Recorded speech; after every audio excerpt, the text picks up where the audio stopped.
What's the wildest moment in teen drama TV history, and why is it the dog eating Dan's almost heart in One Tree Hill? I think that One Tree Hill had by far the most wild plot lines in any TV show ever. Nanny Carrie. Yeah, psycho nanny. Nate getting kidnapped. Yeah, we really don't talk enough about Nate getting kidnapped, but those are like in the later seasons where people stopped watching. And those like final seasons where there was a full season, like multi-episode storyline of Nate being like held hostage. Who's the guy I love? Why am I blanking on his name?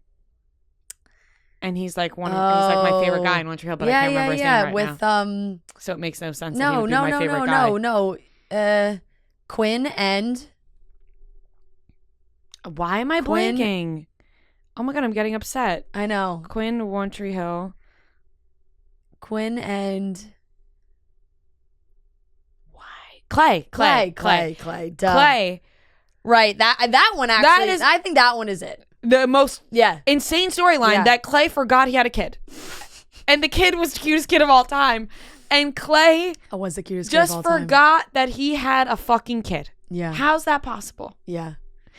Insane storyline. Vampire Diaries has some pretty wild ones, but that's like allowed because it's supernatural, you know? Yeah. Same with like Riverdale. When you're throwing vampires into it, of course the storyline's going to be absurd. Yeah, like Riverdale these last few seasons has gone off the rails where I have stopped watching, but like when they start to throw in the supernatural elements into shows, that's like everything can Fair go. game. You could literally do anything. You could go through a whole season and have all this shit happen and then end the season being like, now everyone's going to go back in time.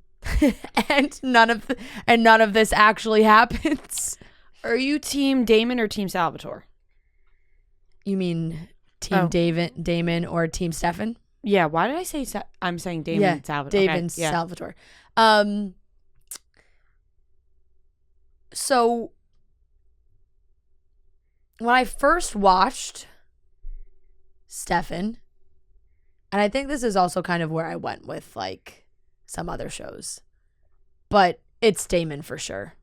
I 100% fucking love Damon. And I also think the fact that when watching, like you remember that Ian Somerhalder and Nina Dobrev dated and they were just such a good like inside teen drama couple. You know, everybody dates on these shows, and they were one of the best ones. Shaun White had a very funny TikTok or Instagram video recently where he said that somebody asked him if he's watched Vampire Diaries, and he was like, oh, Nina was just gone filming for a while. I couldn't see her, so I was like, oh, I'm gonna watch.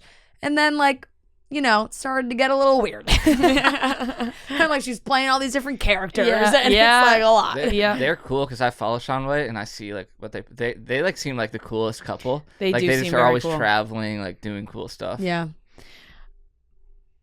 That golden retriever in that heart though, crazy, gets me every time. Just a rogue golden retriever in the hospital. I was always team Damon, by the way. Yeah. This is a test. What is the one thing you remember about Kyle XY? Oh, didn't have a belly button. Yep. So why didn't he have a belly button, and why was that the only thing anyone remembered? He was an alien. Sorry. The only thing anyone remembered about Kyle XY was that he didn't have a belly button. There were some pretty wild Pretty Little Liars storylines as well. I only watched Pretty Little Liars for a little bit. I know, same. I never finished. Oh, I'll say this, one that just went on for too long. Why did we normalize Ezra and Arya's relationship when Arya was a literal child and Ezra was a teacher? Yeah. Like, that should have never been normalized. Definitely very weird. Those storylines do get glorified sometimes a lot on these shows. Brushed under the rug. Everyone's like, oh. I agree with this comment. Outer Banks has some good ones. Not a teen drama, but I'll never understand the hype between Jim and Pam. Oh, same. Oh, I'm on the opposite of that. I fucking love Jim and Pam. Love Jim and Pam. I don't know. Didn't do it for me. I'm looking at this article that's like a BuzzFeed, 40 most like the craziest teen drama moments, and they're not like the funny ones. They're like, oh, when someone shot someone, oh, like the ones that are like, oh, like this is unrealistic. Yeah. Did you watch Degrassi? Yes. Degrassi was the mold for these shows. So fucking good. And one of these moments that's on here is when JT was stabbed on Degrassi. I cried like someone in my own family died when I watched that for the first time, and every other time after that. He's gonna have a baby. I think that Degrassi. I said One Tree Hill.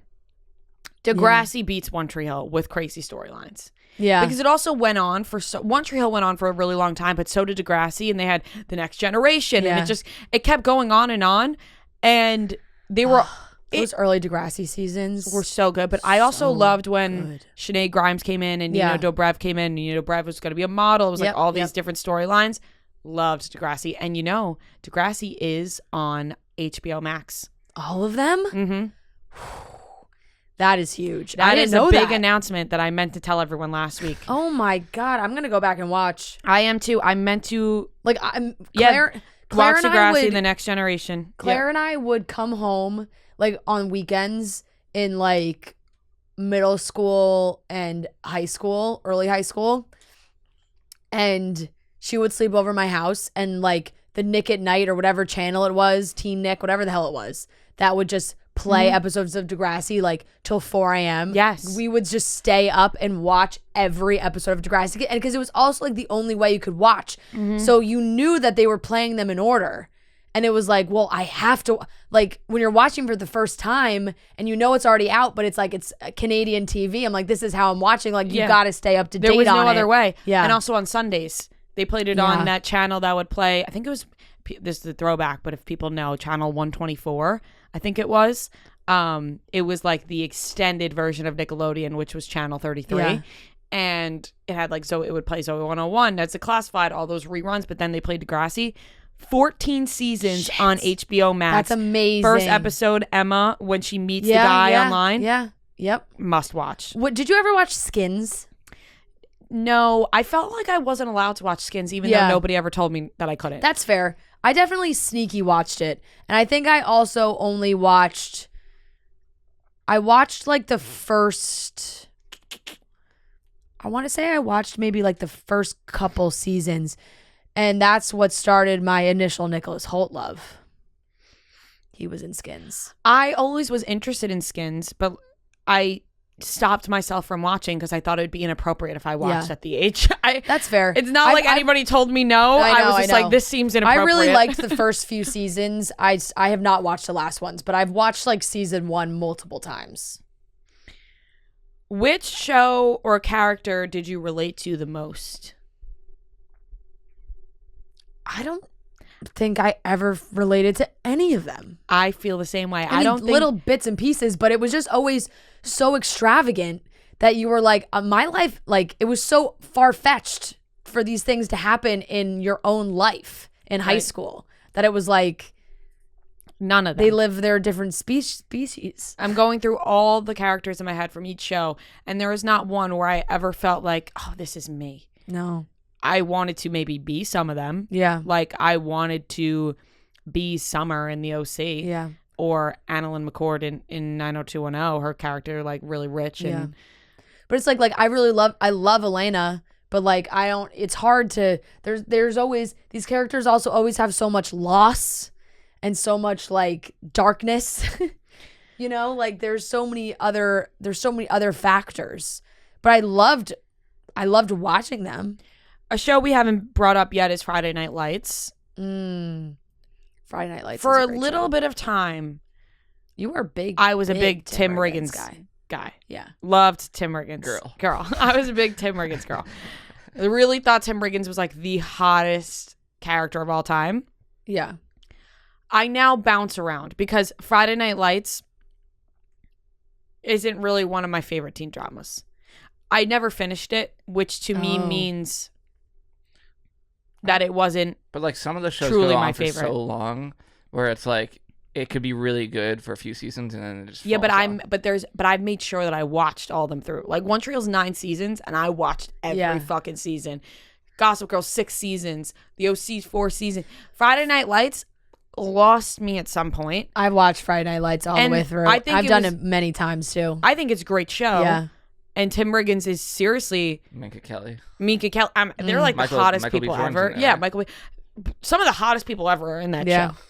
Truly. Yep. But I don't have that big of an attachment to the show. Yeah. But Tim Riggins is up there as one of the hottest TV characters of all time. Definitely. Weirdly, a lot of comments about Boy Meets World. Ooh. I don't know if I would have considered that a teen drama, but I definitely loved Boy Meets World. Sitcom. Yeah. Drama, comedy.